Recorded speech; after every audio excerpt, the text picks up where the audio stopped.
जय हिंद साथियों। आप सभी का हमारे YouTube चैनल पीके मैथ मस्ती 247 में स्वागत है। अगर इस चैनल को आप सब्सक्राइब नहीं किए हैं तो सब्सक्राइब जरूर कर लीजिए, क्योंकि इस चैनल पे प्रत्येक शाम 6 बजे प्रतियोगिकी परीक्षा की तैयारी के लिए वीडियो अपलोड होती है, क्लास अपलोड होता है और प्रत्येक सुबह 6 बजे यूपी बोर्ड की कक्षा 10 की गणित का क्लास अपलोड होता है। इस समय कक्षा 10 की जो गणित है उसका चैप्टर समांतर श्रेणी चल रहा है। समांतर श्रेणी की प्रश्नावली 5 से चल रही है और समांतर श्रेणी का जीवन में क्या उपयोग है, ये कहाँ उपयोग है। अब तक तो आपने पढ़ता आया यनवा पद, यन पदों का योग, दसवां पद। अब इसका उपयोग कहाँ है, चलिए बोर्ड पे सवाल देख लीजिए, पढ़ लीजिए। इस प्रकार के प्रश्न में इस प्रकार का जहां हालात आता है वहां हम समांतर श्रेणी का उपयोग करके और हल करते हैं समस्या को। क्या है प्रश्न, देखते हैं। हाँ, बेल आइकन हमारे YouTube चैनल पीके मैथ मस्ती 247 को सब्सक्राइब करते समय जो बेल आइकन है उसको जरूर दबा लीजिए, ताकि हम जब भी क्लास अपलोड करें तो आपके पास नोटिफिकेशन जाए और कंटिन्यूस आप क्लास कर सके। तो चलिए हम सवाल लगाते हैं। सवाल है क्या, निर्माण कार्य से संबंधित किसी ठेके में एक निश्चित तिथि के बाद कार्य को विलंब से पूरा करने के लिए जुर्माना लगाने का प्रावधान इस प्रकार है। पहले दिन के लिए 200 रुपया, दूसरे दिन के लिए 250 रुपया, तीसरे दिन के लिए 300 रुपया इत्यादि। अर्थात प्रत्येक उत्तरोत्तर दिन यानी प्रत्येक आगे आने वाला दिन का जुर्माना अपने से ठीक पहले दिन के जुर्माने से 50 रुपया अधिक है। एक ठेकेदार को जुर्माने के रूप में कितनी राशि अदा करनी पड़ेगी यदि वह इस कार्य में 30 दिन का विलंब कर देता है। ऐसा होना भी चाहिए, नहीं तो देखते हैं कोई ठेकेदार सरकारी काम ठेका पर ले लिया, टहलाते टहलाते टहलाते टहलाते जो काम 10 दिन का है वो सीधे 10 महीना लगा देता है। तो ऐसी व्यवस्था होनी चाहिए, चाहे सरकारी ठेका हो चाहे प्राइवेट। कोई भी वर्क दिया जाए तो उसके लिए एक नियत समय निश्चित कर दिया जाए कि यह इतने समय में काम हो जाता है, इसका मानक कितना समय है।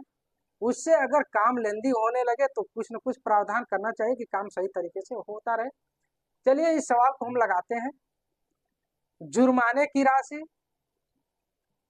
जुर्माने की राशि और दिन। जुर्माने की राशि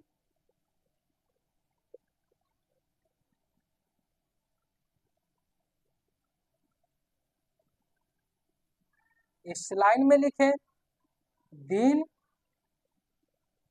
इस लाइन में लिखे। पहले दिन जुर्माना कितना लगता है, 200 रुपया, ये पहले दिन लगता है, ये पहले दिन। दूसरे के दिन कितना लगता है, 250 रुपया लग जाता है, ये दूसरे के दिन लगता है। तीसरे के दिन कितना जुर्माना लगता है, 300 रुपया लग जाता है, ये तीसरे के दिन। कह क्या रहा है कि जैसे आगे लेट होता जाता है 50 रुपया अधिक जुर्माना लगता जाता है, तो 50 रुपया अधिक जुर्माना लग रहा है अगले दिन। प्रत्येक अगले दिन 50 रुपया अधिक जुर्माना लग रहा है। इस तरह एक ठेकेदार है 30 दिन विलंब कर दिया, काम में देरी कर दिया 30 दिन।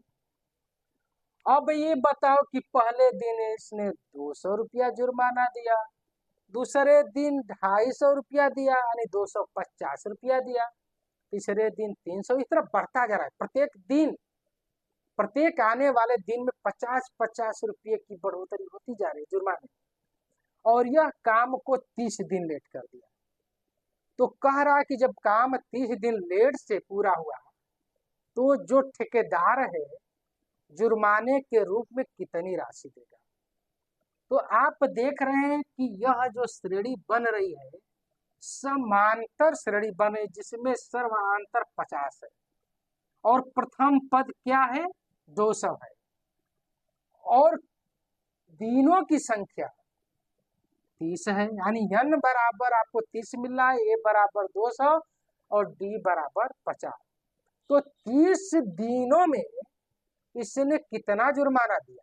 चलिए हम लगाते हैं योग वाले सूत्र से, समांतर श्रेणी के योग वाले सूत्र से। क्या है? यस n बराबर n बटे 2 2a plus n minus 1 d। जहां यह दिनों की संख्या है, यह पहला पद है और यह सर्वांतर है, यानी कि a के जगह पे यहाँ 200 है, d के जगह पे 50 है और n के जगह पे 30 है। तो 30 दिन विलंब कर देने पर जुर्माने की राशि, 30 दिन विलंब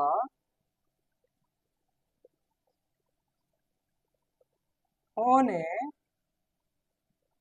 पर जुर्माने की राशि,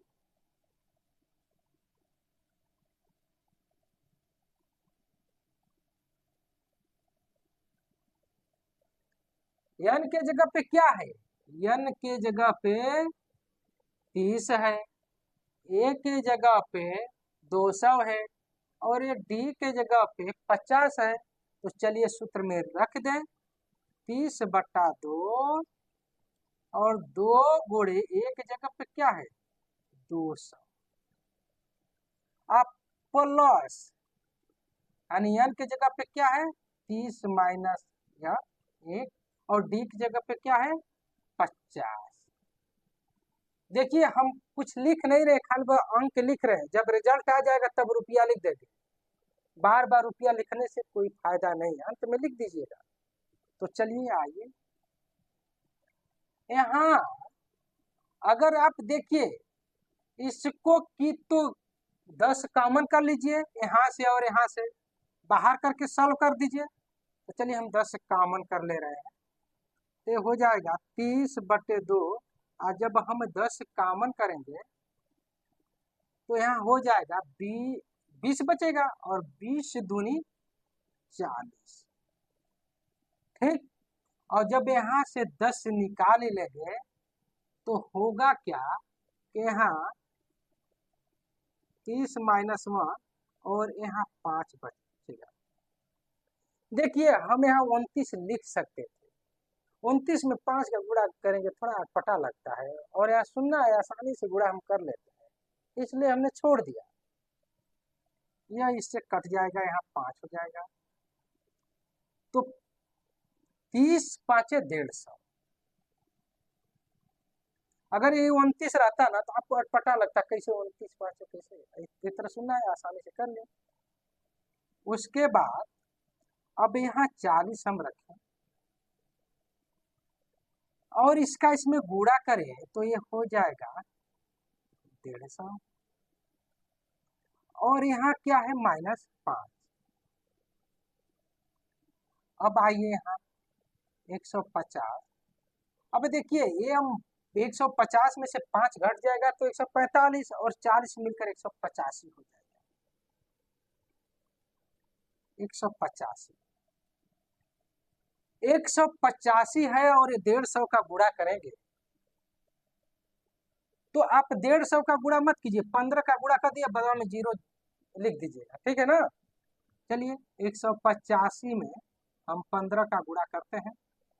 50 25, 8 5 40 2 42, 5 इकाई 5 4 9, 5 इकाई 5 8 1 5 7 और ये क्या है 7, उसके बाद 2।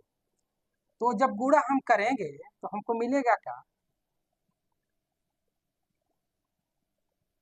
27,750 रुपया इतना आएगा। 30 दिन विलंब होने पर जो जुर्माने की राशि है, ठेकेदार को 27,750 रुपया पेमेंट करना पड़ेगा जुर्माने के रूप में, अगर उसने लेट कर दिया 30 दिन तो चलिए श्रेणी का अगला सवाल लेकर आते हैं।